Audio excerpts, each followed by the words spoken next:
Welcome back, my dear friends. It is Sunday, July 7th, 2019, 6:02 p.m. I tried making it 6:01 so we could get that 777 in there for all those number people out there. On a serious note, though, let's check this out. On this chart alone, really quick, I just want to point out we could be seeing some severe weather down south of PA near the West Virginia area. We've already seen some as of late in the last couple hours. I wanted to point this out. We'll look at this later on in another video. We have some severe weather threats going on, including some flash flood watching that we need to keep an eye on. And then we got some stuff going on in the west, which we will get into. But right now, all I want to talk about is this possibility of Barry coming out of the United States and becoming a cyclone in the Gulf. And I'm going to show you why and how it could be possible. Right now, here are the temperatures. 105 degrees in the southeast. Man, is it frying out there. It's crazy. It is hot all along the Gulf Coast. The water in the Gulf Coast is super warm, perfectly capable of containing and holding a hurricane as long as it wants to stay there. If nothing moved it, that thing would grow and grow and grow and grow. The water here is so warm, it's insane. In fact, we might be warmer than usual this time of year. We may have broken yet more records as far as water temperatures. I mean, you got 92 in Louisiana, 97 in the Panhandle, and then 90s all across the board in Texas. So with that said, you could take a look at the lightning chart. You can see where the energy is. The Gulf has plenty of energy. We got a strip going through Texas. And then, like I said, the southeast is going to be an area to watch today with the severe weather up in this area, which we will get into. Now, 5 days. This is the 5-day outlook for possible Hurricane Barry. We are now up from 10% to 50% in less than 24 hours. So as of 2 p.m. Eastern Standard Time, July 7th, a trough of low pressure over the southeastern United States is forecasted to move southward. Remember that, southward, toward the northeastern Gulf of Mexico. So we are going to have the possibility of a hurricane coming off the U.S. into the Gulf and then coming back into the U.S. as a hurricane, maybe a tropical depression. Hopefully, the lower the better. But the fact is that this is over a 5-day period. They don't think it's going to happen in 2 days. I'm going to show you why. And they're talking about gradual development, and we're going to look at that right now. All right, we're going to take a look at our COD chart here, and you're going to notice the energy starting to just blow up along the southeast here, including the Gulf. This is over the last about 12 hours, give or take. We're expecting, if this thing does form, it's going to happen between the 11th and the 13th. There's differing opinions going on there with the different charts and stuff like that. Nonetheless, there's going to be a lot of rain in Florida in areas of the eastern Gulf. Texas is not out of this yet. Definitely Louisiana, Mississippi, Alabama, Panhandle, Florida, Georgia, and Florida itself will see rain. And then we may even see this thing stretch up into the Carolinas and the Outer Banks, which would be interesting. We'll show that on Ventu Sky. But check this out, guys. Over just a short period of time, you could just see the energy blowing up in the southeast and in the Caribbean, down by the Keys and Cuba. And it's just amazing to see how quickly these storms are forming, guys. It's like, this is not how it used to be. I've not seen this stuff in a long time. And these things are just, boom, it like hits a line and explodes into moisture in these very big storms. A lot of these are reaching high up into the sky. As I always say, the higher these clouds reach up, the stronger the storms on the bottom. So this is basically a precursor or setup to what we're going to see. I know we're starting to see a spin in a clockwise motion. If there is a cyclone, you will definitely see that in counterclockwise, but you got to get the storms in place first. So with that said, we're going to dissect this right now. All right, so here we're on the GFS version on Tropical Tidbits, and we're going to watch from July 7th until when we're expecting this possible cyclone to take place. Now, there's a few different things going on here, and bear with me here as I'm actually going through this as I'm talking to you, and it all has to do with high pressures and low pressures. we always talk about the Bermuda Atlantic. It's always a high pressure in the Bermuda Atlantic. It covers most of the Atlantic Ocean. That is why when we look at a wide view like this, you always see that H right here in the Atlantic Ocean, and it basically borders all the continents along that area, including the west coast of Africa, which is where most of our storms come from this time of year.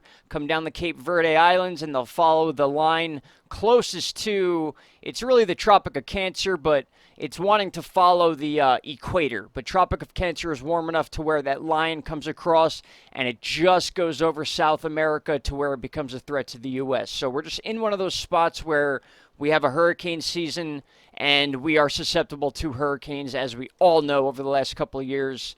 We've been reminded of that nonstop. But again, the point being is that there is a high pressure bubble, usually more than likely constantly in the Atlantic Ocean, and you'll notice that weather moves around it. So if I, for example, just start, moving this around, you notice these storms are going around the high pressure zone in the middle of the Atlantic, and it's going to be no different with Barry here if this does in fact become Tropical Storm Barry. It needs to be a tropical storm for it to be named. Tropical depressions are not named. But what I want to show you here, we have to watch the date and we have to watch the pressures here. So let's go back to the first chart first, and this is where I'm going to show you how the pressures are working. Now, watch this. So this is July 7th today.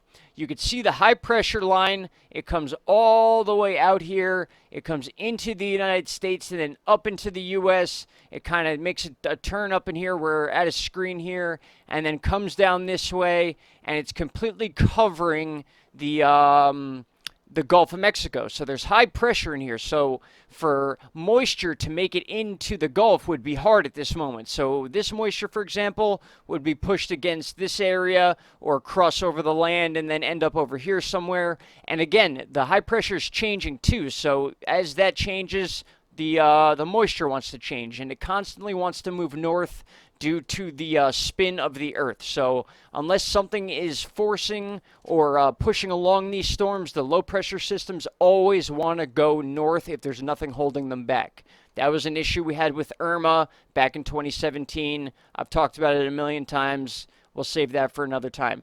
As you notice, though, I want you to pay attention, again, to this line here.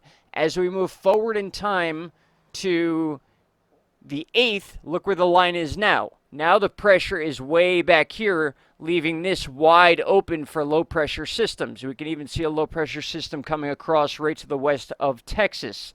Now that we're in the 9th, we're getting into that time frame where they're expecting a low pressure to come down from the Tennessee, Kentucky area, maybe North Mississippi, North Alabama, and then come down into the Gulf and possibly affect Florida. They're talking about Texas. They're talking about a lot of things. But what has to happen first is there has to be a reason for the storm to be there.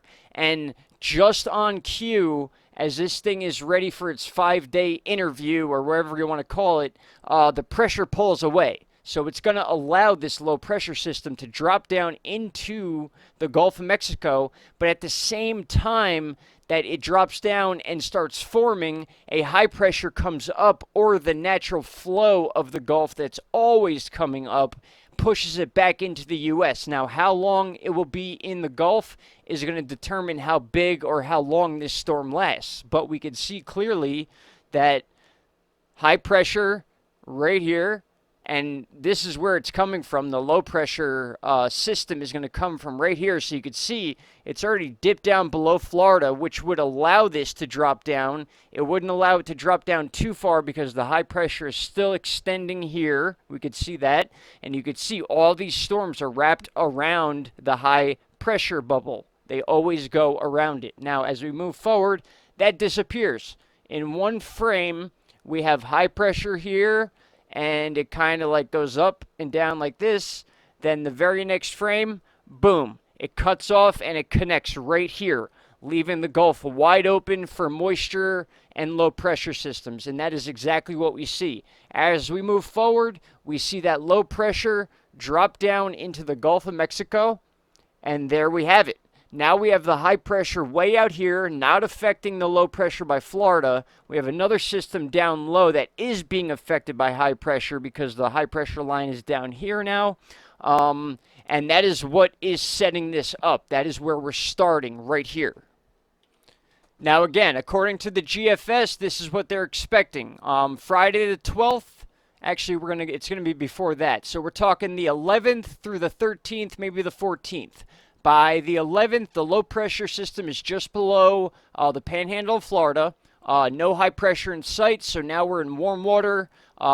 Depending on how these storms group together and merge together, that's going to determine whether or not this thing becomes a cyclone or not, because some of these are showing this thing coming out towards Texas with no other forces pushing it besides the flow that comes up from the Gulf and the west to east trade wind. We have nothing else to move this storm. So regardless, Florida will get rain from this, no doubt about it, but it just looks a little odd. It looks like right there it wants to become a cyclone.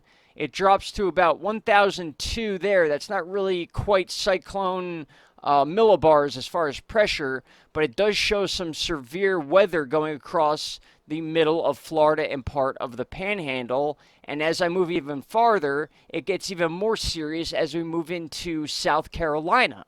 So the coast of South Carolina, at least in this chart, it looks like has more to worry about than Florida itself, even though they're showing a cyclone possibly being formed in the Gulf of Mexico, if that makes sense. Now back to our wide view. I want to show this basically again in another view so you can see more of what's going on. Right now we're at the 8th. We're going to go to about the... Actually, no, we're not going to do that. We're going to go right here. So again, high pressure, follow this line. The high pressure extended all the way up into the United States, leaving this area open. This is exactly where possible tropical storm Barry is coming from. And it's just very, very odd how in just a few frames, look at that, boom, right there, the high pressure connects right here, leaving all this on its own, low pressure, where they're not supposed to be. One frame ago, they are not allowed there. One frame later, they are there.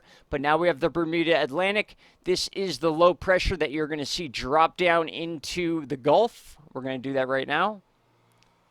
And boom, there it goes. It drops right down into the Gulf, and it stops right over Florida because we have that high pressure we just showed right here. Okay, see how the high pressure comes up and then comes down this way? That's exactly what we're looking at right here. This low pressure is not allowed down any more south because of this high pressure bubble. But again, within one frame, that low pressure, or high pressure rather, is gone. So now whatever that low pressure was can now make its way into the Gulf for as long as the high pressure is going to allow it. So we'll go continue on with the frames. There you see the low pressure now taking advantage of the fact that there's no high pressure. This storm here still following the high pressure line. We get even farther into the 10th. We are in the 11th now. We are at 1,008, and that is when you start seeing the weather brew. So we're talking between the 11th and 12th, we're going to start seeing a significant amount of rain in Florida. Again, I don't know if this is going to become a cyclone or not, but it's showing the signs that it is very possible. Now, what my concern is I'm going to show you on Vent2Sky, is what happens after it leaves Florida and the Gulf. If it becomes a cyclone in the Gulf, that's one thing, but if it actually gets across Florida and then out into the ocean by North Carolina, South Carolina, and Virginia, that's where it's showing a lot of strength too. In fact, look at that. It drops down to 996 as it crosses the Atlantic Ocean. Obviously not something we need to worry about at that point, more of an Ireland deal there in the UK, but just watching how these pressures are controlling these low pressure systems is just incredible. So just at the nick of time, the high pressure releases, allowing this low pressure to drop down into the warm waters of the Gulf, possibly form into a cyclone, and then shoot back up through Florida. So this could be Tropical Storm Florida or Tropical Storm Barry hitting Florida. Now, That's just interesting to me. It's all timing and weather. We're talking seconds, minutes, hours, anything can change. And finally, I want to show you on Ventus Sky exactly what we've been explaining in the other charts here. In fact, if you look at this rain chart over the next 5 days, you can clearly see that they are expecting this thing to not only do its damage here in the Gulf of Mexico and then across Florida, but it's going to ride up the East Coast and put a lot of rain near the Outer Banks and the coastlines of the Carolinas and even up through Chesapeake Bay before being pushed out by the Northeast. But with that said, we got to get back to Ventus Sky here. By the 11th is when you start seeing that counterclockwise rotation. This is after the high pressure has pulled out. And now we just move forward. Check this out. We're going to go forward. In fact, let me change this to 100 meters above ground just so we can see what's going on. I'm not measuring wind speed at this moment, so this won't matter. Don't let people fool you with this. 100 meters above the ground is not where many people live, and it's certainly not where many hurricanes go. So we're using this for visual purposes only. But as you can see, by the 12th, we do have counterclockwise rotation, no doubt, in the Gulf, right in the pocket of the, oh, geez, Louise, the Florida Panhandle, I'm sorry. And then in the, by Weeki Wachee in Tampa, right in this area. But then we get to the 13th, and it seems to want to cross over Florida and get into Georgia. And then the 14th, it starts to go across Charlotte and across the Carolinas. And then the 15th, we start to see it want to go back out to water. So what we need to watch out for is, again, that high pressure bubble is going to determine whether or not how quickly this thing can get back out into water and then reform. So we have two areas that need to be on alert between now, well, basically the 11th through the 16th.